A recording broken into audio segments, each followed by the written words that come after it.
Mizo Zaimi in Zomcom MZE versus Music Domain Mizoram MDM May Chizai Tiyama. Mizo Zaimi in Zomcom MZE.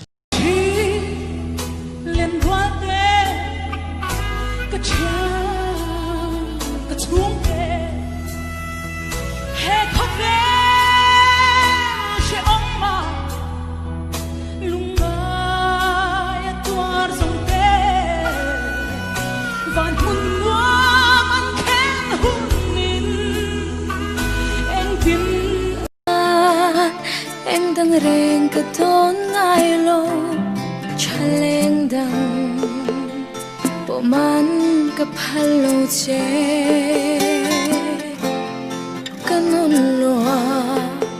cả đôi đi si du loạt vang sẽ hiền cả thôn xóa lệ thar lệ chi nắng nên suy lung roa lên lại nhiều thời gian cả mối nề mồ ô khơi nhạt lâu mà sẽ cái tin lung hiền hồi lâu thế cái đại đần nó giống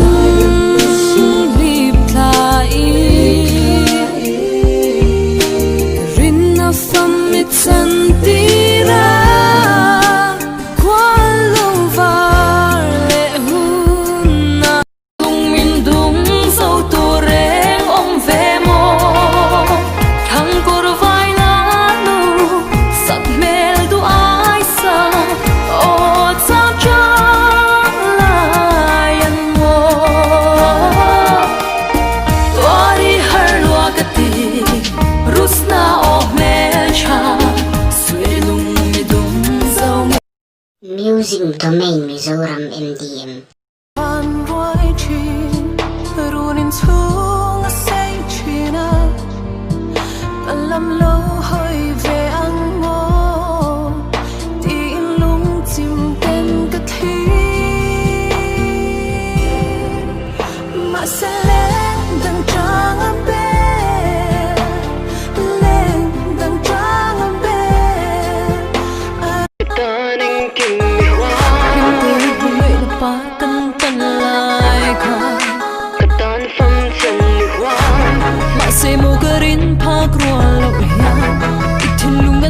Gypsy suy luôn nghịch chỉ rất lo ngày tâm mình đi rồi lối lô ắt ring chi nè đi ăn cần em biết thu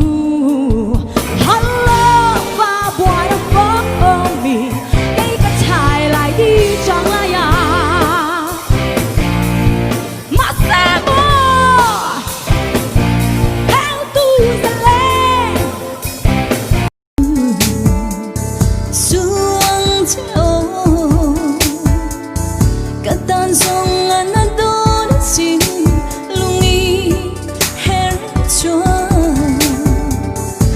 tin lung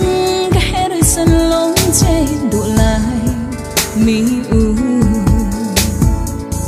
bia thu đi cần tiêm tổ sa tu na isha thiam lo te kha hunin aliam puyam ila sha thiam ve mayam